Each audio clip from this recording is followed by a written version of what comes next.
Chapter 68. Kui Shadow's Grand Formation. In the ruined city, in the cave Xu Qing was in, the ground was covered in bird feathers, mixed with an unpleasant-smelling turbid air. The rocks and miscellaneous items that he had used to block the gap were now severely corroded by the anomalous substances. There was also more dust in the surroundings than when he left. Evidently, even if the forbidden zone was formed, there would still be scavengers coming to investigate. However, his shelter was too hidden, so no one came here after he left. Hence, the smell of dust and decay mixed together entered Xu Qing's nose continuously, but he didn't mind. At that moment, Xu Qing was sitting cross-legged and meditating. The mountains and seas art in his body was fully circulated. After accumulating strength, he was trying his best to break through to the 7th level.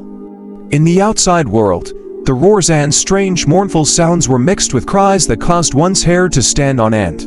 This caused Xu Qing to be in a trance for a moment, creating an illusion. It was as though he had returned to half a year ago. At that time, when the gods opened their eyes and the blood rain descended, he was struggling to survive in this city filled with bones. Xu Qing fell silent. After a long time, the past no longer surfaced in his mind. His mind was completely immersed in his cultivation. As the cultivation in his body continued to circulate, the spirit energy in the surroundings slowly gathered and flowed rapidly into the pores on his body. The thumping sounds gradually reverberated in his body. The sounds grew louder and in the end, they turned into a rumbling sound that reverberated in his mind. Accompanying the rumbling were the black-colored impurities secreted from the pores all over his body. These impurities were increasing in number and density. As it was secreted, the body under Xu Qing's clothes also erupted with astonishing strength at that instant. All of his blood vessels bulged and his flesh and blood were constantly being torn and compressed. His bones also emitted sounds. 2 hours later, as the thunderous sound in his mind exploded, Xu Qing's eyes abruptly opened. Purple light then erupted from his pupils. At this moment, the Kui shadow appeared behind him once again, but this time his shadow was completely different from before. Its entire body was even darker and its body was even more muscular. There was no longer a single horn on its head but a pair of bull-like horns instead. Moreover, they were in the shape of a spiral and there was faint black lightning lingering at the tip. Its face was even more sinister. When its bloody mouth opened, it looked as though it could devour evil ghosts alive.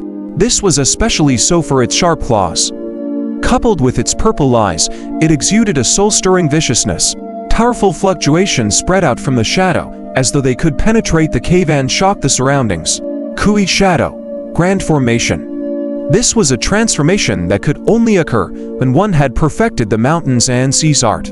If it was anyone else, they would have already reached the peak of the Che condensation realm after cultivating to this level. They wouldn't be able to improve further. However, Xu Qing was only at the 7th level. As for his body, it had also changed greatly at this moment. His body was longer and more refined. The purple light in his eyes also lasted longer than before, especially his face.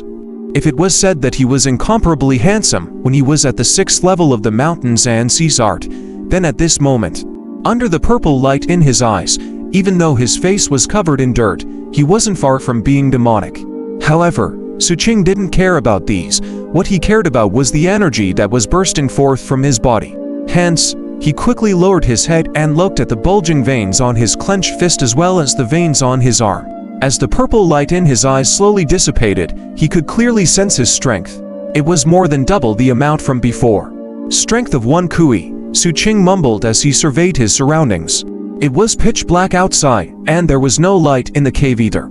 Although Xu Qing could barely see everything, he couldn't see a shadow. However, with his perception, he could sense the existence of the shadow. Hence, after pondering, he attempted to control it. 5 minutes later, Xu Qing's eyes revealed a hint of excitement and wonder. His perception told him that his control over the shadow was much better than before. He could even control it slightly, allowing a portion of the anomalous substances contained in the shadow to return to his body. Although it was useless to do so, it could indirectly prove that his control over the shadow was more flexible. All of this made Xu Qing feel that with his current battle prize, if he were to encounter the camp leader again, he wouldn't even need the divine statue's heavenly saber. He only needed a single punch to shatter the arm of the camp leader, who was at the 8th level of bodied refinement. Unfortunately, the gap between me and the Diamond Sex ancestor is still too great. Xu Qing shook his head, although he hadn't truly fought with the other party. His escape along the way and the fist shadows from the sex ancestor allowed him to clearly understand the gap between them. Hence, even with the shadow catching him off guard, Xu Qing was very clear that it was impossible for the current him to have the strength to fight against Foundation and Establishment cultivators. However, if I encounter those two at the 9th level of check condensation, I can still kill them. A cold glint flashed in Xu Qing's eyes as he looked outside through the gap in the cave. The roars and strange sounds rang out, one after another, sometimes near and sometimes far, forming a clear contrast with the silence in the cave. This scene caused Xu Qing to once again feel as though he had returned to half a year ago. He instinctively took out the iron stick and slowly held it in his hand, musing in his heart about what he should do next. If he left now, he felt that there was a high chance that he could successfully reach Antler City. However, Xu Qing was a little unwilling. Killing intent flashed in his eyes. If I don't kill those people, this hidden danger will make me feel very uneasy. Xu Qing narrowed his eyes as the map of the entire city appeared in his mind. He was very familiar with this city. At that moment, as the streets appeared one after another, be it the location where the mutated beasts were sleeping or the bird shelter, everything appeared clearly in his mind as he began his analysis. City Lord's residence. A long time later, Xu Qing mumbled as the coldness in his eyes intensified. He planned to leave the city first. It would be fine if he didn't encounter anyone from the Diamond Sect on the way, but if he did, he would counterattack according to the established method. Sensing the roars from outside, Xu Qing's expression turned decisive. He moved the miscellaneous items blocking the entrance away and slowly crawled out. The entrance to this spatial rift was narrow. Xu Qing's body had grown a little bigger now, so it was a little difficult for him to exit. However, his expression was as usual. After he squeezed his way out, even though his body was injured, his injuries would heal very quickly. After coming out, Xu Qing was on his guard. He looked at the pitch-black surroundings and directly rushed out. He proceeded carefully into this ruined city. This level of caution even exceeded that when he was in the depths of the jungle in the Forbidden Zone. Compared to that place, there were more mutated beasts and bizarre existences in the city at night. Fortunately, Xu Qing understood the structure of the city. Hence, although he encountered some dangers on the way, he mostly avoided them with his speed and familiarity.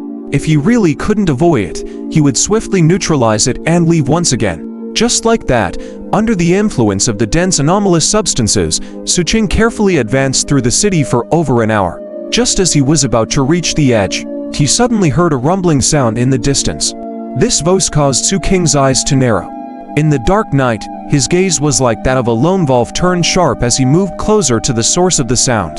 After the time for an incense stick to burn, he saw two figures being chased by 7 to 8 mutated beasts. These two people were the elders of the Diamond Sect. They only arrived at the city after Xu Qing and the old ancestor entered the city for a period of time. When they arrived, it was already late at night. Hence, after some hesitation and weighing the pros and cons, they didn't choose to enter the depths. Instead, they hid at the edge and waited. It was just that there were too many mutated beasts and bizarre existences in the city, and their hiding place wasn't a relatively safe shelter that they could find, so it was inevitable that they would encounter them. Because they didn't want to cause too much commotion and attract even more mutated beasts, the two of them avoided as much as they could. They only attacked when they really couldn't avoid it. Their cautious behavior, in addition to their extraordinary strength, made it so that even if they were attacked now, they would still be able to deal with it. At that moment, just as they were about to shake off the mutated beasts behind them, a cold light instantly shot over from afar. His speed was so fast that he was like an arrow released from a bow in the dark night. He whistled as he charged toward the Diamond Sect elder in front of him. This person wasn't the one who had fought against Xu Qing earlier. He was a latecomer who had followed the Diamond Sect's ancestor. His expression immediately changed and he performed a series of hand seals with both hands before pushing forward. Immediately, the surrounding ice rumbled and spread out. His body also had a protected barrier that solidified, blocking the incoming cold light. However, the might of this cold light was astonishing. It instantly penetrated the ice and directly pierced through his defense. As the spirit energy fluctuations trembled intensely, traces of cracks appeared on his protective barrier. However, he still managed to block it in the end. This also allowed him to clearly see that what attacked him was a black color iron stick. This scene caused the eyes of this diamond sect elder to narrow. He abruptly turned his head to look at his companion behind him and was about to take action, but it was still too late. The instant he was attacked, a black shadow had already transformed into a bolt of black lightning from the alley. Beside him, instantly approaching the other elder behind this person. This black shadow was Xu Qing. The iron stick from before was a cover-up. The first target Xu Qing wanted to deal with was the middle-aged man whom he had fought against before and whose left leg was destroyed by him. At that moment, Xu Qing's speed completely erupted. He was much faster than when he was at the 6th level of the mountains and seas art. As he sped, he created a sharp wind sound and instantly arrived beside the injured middle-aged cultivator. This middle-aged cultivator was injured, and the anomalous substances in the forbidden zone were very dense. As such, he couldn't continue using the flight talisman to fly. As such, when he compared himself to his companions, his footsteps were a little unsteady. At that moment, in the face of danger, his eyes widened and an intense sense of life and death crisis rose in his heart. His body abruptly retreated, wanting to dodge, but how could Xu Qing give him a chance? The instant he got close, his body instantly leapt up and his right hand clenched into a fist as he punched out ruthlessly. Regardless of speed or strength, Xu Qing used his full strength in this punch. At that moment, when he struck out, a malevolent Kui shadow appeared behind him. When it let out a soundless roar that shook the surroundings, it gathered in Xu Qing's fist. At the instant the punch was thrown out, the air seemed as though it was about to explode. As waves of cracking sounds rang out, it seemed to contain a suppressive force. As it landed on the middle-aged cultivator's chest amidst the ferocity of his shadow, the protective barrier in front of the middle-aged cultivator instantly shattered. Xu Qing's fist then smashed into his chest like a hot knife through butter. An earth-shattering boom suddenly reverberated through the silent city. Accompanied by a blood-curdling screech, the middle-aged cultivator who had lost his left foot spurted out a mouthful of blood as his chest caved in deeply. His internal organs were about to collapse and shatter at this moment, and his figure was like a kite with a broken string, tumbling uncontrollably. However, he was still at the 9th level of Che condensation after all. At that moment, his expression was one of terror as he forcefully suppressed his injuries. The flight rune on his right leg suddenly flashed and the power of flight spread out, causing his falling body to twist as he tried to escape. However, at the next instant, a cold light flashed again as a longsword whistled over. It instantly got close and sliced through his right leg. Fresh blood spurted out as a mournful cry echoed in all directions. His right leg, which was stuck to the flying talisman, was instantly severed from his body. However, before the person who lost his right leg landed, Xu Qing exerted strength in his thigh and charged out once again. The instant he charged out, the ground he was on earlier was penetrated by a large number of ice blades formed by another person's spell. As they passed each other, Xu Qing didn't even glance behind him. He directly caught up to the falling middle-aged cultivator in the air. In his despair, his right hand punched out. The Kui shadow roared and fused into his fist, pouncing ferociously toward the middle-aged cultivator. It directly struck the person's forehead. With a bang, the middle-aged cultivator's body trembled violently and his head exploded. Fresh blood splattered everywhere as he died. When the corpse landed on the ground, the mutated beasts that were chasing pounced on it and tore it apart. Xu Qing's body didn't stop at all. He tore off the flight talisman on his broken leg and turned to look at the pale-faced diamond sect elder not far away. After licking his lips, a cold glint flashed in Xu Qing's wolf-like eyes as he quickly rushed toward the elder. Kill.